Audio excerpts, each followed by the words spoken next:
안녕하세요. 곽복선 교수입니다. 오늘은 원포인트 중국 역사 장손 황후란 제목으로 말씀을 드리겠습니다. 중국 역사에서 가장 현명한 황후, 그러면 첫손 꼽히는 사람이 바로 당태종 이세민의 아내인 장손 황후입니다. 옛날에 여인들이 정치에 관여하는 것을 굉장히 싫어했습니다.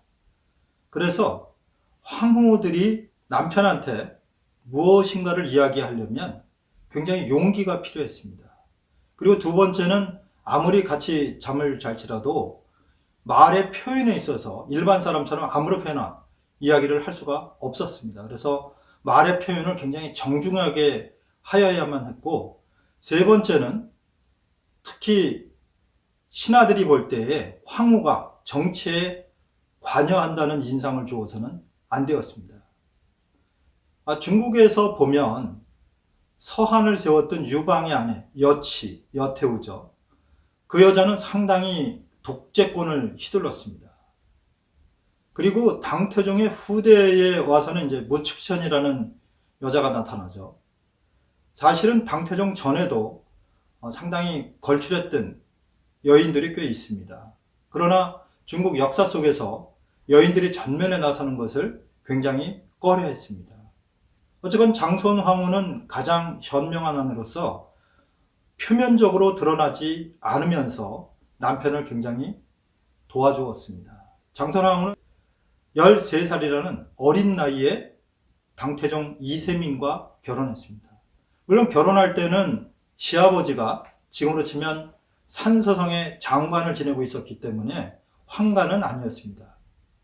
그리고 장손 황후 가문은 수나라 때 높은 벼슬을 냈던 가문이었습니다. 장손 황후의 친오빠인 장손 무기가 이세민을 도와주면서 당나라를 세우게 됩니다.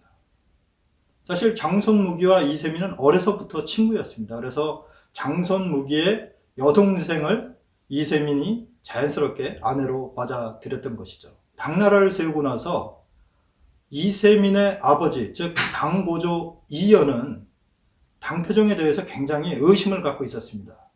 저 녀석이 저렇게 실력이 센데 나를 어떻게 하는 거 아닐까?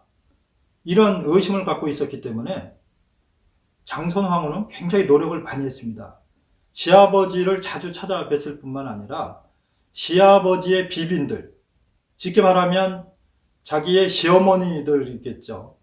그런 사람들과의 관계를 굉장히 잘 맺었습니다. 그래서 당태종 이세민이 야심이 없다는 것을 그 사람들한테 알렸고, 이연은 그 이야기를 계속 듣게 되면서 마음을 놓게 되었습니다. 그러나 장손 황후가 26살이 되던 해 이세민이 드디어 변을 일으킵니다. 그걸 우리는 현무문의 변이라고 하는데, 당태종은 첫째 아들이 아니었기 때문에 사실 태자로 세워지지 않았었습니다. 그러나 당나라를 세우는데 가장 큰 공헌을 했던 사람이 이세민이었기 때문에 불만이 많았죠. 그래서 현무문에서 정변을 일으키면서 자기 형을 직접 활로 쏴서 죽였습니다. 그리고 동생은 위지경덕이라는 이세민의 부하가 활로 쏴서 죽였습니다. 즉 형과 아우를 죽이고 집권을 하게 되죠. 그래서 결국 아버지가 현무문의 변 3개월 후에 황위를 물려줍니다. 그런데 그때 26살의 장손 황후도 사병들을 독려해서 남편이 변을 일으킬 때에 일조를 했습니다. 즉 이세민의 입장에서는 굉장히 정치적으로도 또 가정적으로도 든든한 버팀목이 장손 황후였습니다. 그러나 현무문의 변 때문에 장손 황후를 현명한 여자라고 그러는 것은 아닙니다. 장손 황후를 굉장히 현명한 여자라고 그러는 데는 상당한 이유가 있습니다. 첫째는 당태종이 집권을 하자마자 큰 처남이었던, 그리고 자기의 친구였던 장손 무기를 재상으로 발탁하려고 했습니다. 그 이야기를 들은 장손 황후가 자기 남편한테 이야기를 합니다. 폐하는 잊으셨습니까? 서한을 세웠던 유방의 아내인 여치, 그리고 성제 때의 곽광 같은 외척들의 일을 잊으셨습니까? 폐하, 외척들이 권한이 세지면 황족이 위험해질 뿐만 아니라 또 황족이 나중에 힘이 세지면 외척들은 전부 멸문을 당했습니다. 저희 가문은 그러고 싶지 않으니 제 오빠를 재상의 자리에 앉히지 마십시오. 그렇지만 당태종은 계속 고집했습니다. 무슨 소리요? 처남이 이 나라를 세우는데 얼마나 공헌을 했으며 지금도 나라를 얼마나 도와주고 있는데 당연히 재상으로 앉혀야죠. 뜻을 굽히지 않는 겁니다. 그래서 장선왕후가 생각도 못해서 비밀리에 편지를 자기 오빠한테 보냅니다. 오빠, 절대로 재상이 돼서는 안 됩니다. 그러니까 폐하한테 말씀드려서 다른 직위를 빨리 달라고 그러세요. 그래서 장선무기가 동생의 뜻을 알아차렸습니다. 아, 이게 외척이 너무 세지면 안 된다. 이게 내 동생의 뜻이구나. 그래서 이세민한테 이야기를 해서 폐하, 저는 재상으로서의 재능이 없습니다. 저는 무인으로서의 재능은 있지만 국가 전체를 다스릴 그럴 재능은 없사오니 다른 직위를 주십시오. 그래서 이제 다른 직위로 가게 되었습니다. 얼마나 현명합니까? 자기 가문을 지키기 위해서 또 황제와 라이벌이 되는 걸 막기 위해서 그렇게 먼저 손을 썼던 것입니다. 근데 사실 장선왕후를 역사상 가장 유명하게 했던 일은 다른 일입니다. 당태종이 집권할 때 사실 자기 형의 모사였던 위징이란 아주 현명한 신하를 기용하게 됩니다. 이 위징은 상당히 바른 말을 잘하는 사람이었습니다. 그래서 당태종한테 이런저런 간언을 많이 했는데요. 나중에는 황제가 자기 뜻대로 일을 못할 정도였습니다. 왜? 화가 나는 거죠. 자기가 황제인데 아무리 내가 신하들 언로를 터준다고 해도 이거 너무한 거 아니냐. 어느 날은 정말 죽이고 싶었습니다. 근데 차마 대전에선 그런 얘기를 못하고 초소로 돌아와서 화가 나가지고 이렇게 이야기를 했습니다. 내 이 늙은이를 반드시 내가 때려 죽이겠다. 그 이야기를 들은 장선왕후가 위징을 이야기하십니까? 그랬더니 그 사람 말고 누가 있겠소? 이렇게 얘기하니까 황후가 갑자기 벌떡 일어나더니 나가는 것입니다. 그래서 황후 왜 그러시오? 그랬더니 황후가 아무 소리도 안 하고 나가서 조금 있더니 황후가 있는 정장을 하고 들어오더니 황제한테 아주 공손하게 절을 올리는 것입니다. 그러면서 뭐라고 그러냐면 폐하 축하드립니다. 이건 폐하의 복입니다. 폐하가 얼마나 영명하시면 그렇게 정직한 신하가 있겠습니까? 정직한 신하가 있다는 것은 폐하가 성군이란 뜻이며 이 나라가 잘 다스려지고 있다니 이것이 바로 천하의 복이 아니겠습니까? 폐하 감축드리옵니다. 이야기를 들은 당태종은 그만 껄껄 웃고 말았습니다. 그리고 본인이 스스로 생각해 보니 위징이 한 말이 하나도 틀린 게 없었습니다. 아, 이거 내가 잘못했구나. 이걸 깨닫게 했던 것이죠. 그리고는 장선왕후는 또 위징한테 내관을 시켜서 엄청난 선물을 보냈습니다. 앞으로도 계속 폐하에게 올바른 이야기를 해주십시오. 참으로 현명한 여자죠. 세 번째 이야기는 이렇습니다. 장선왕후는 아들을 셋을 낳았는데요.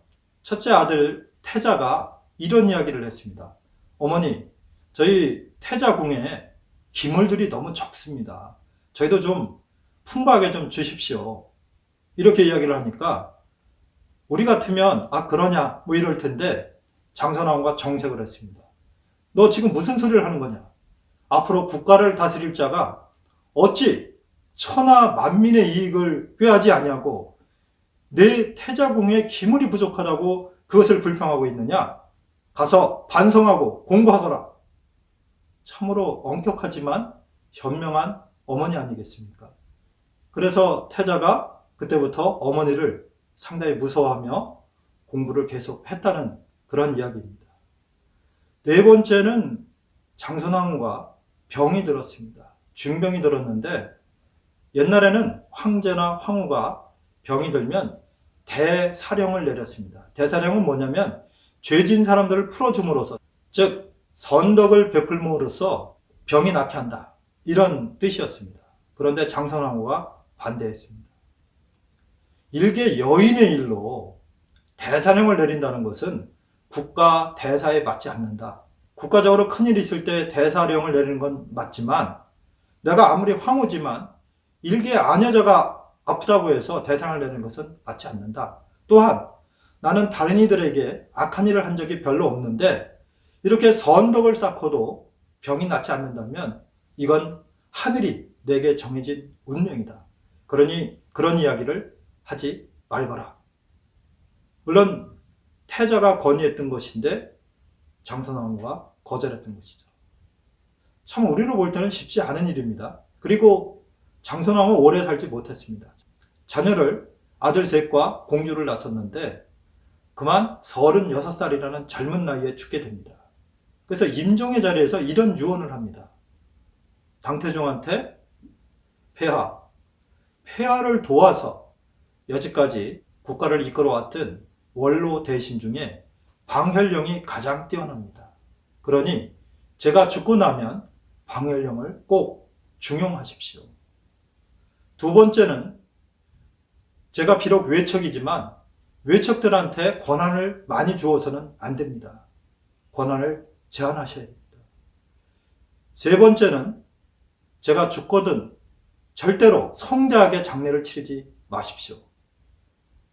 가장 검소하게 장례를 치러주시기 바랍니다.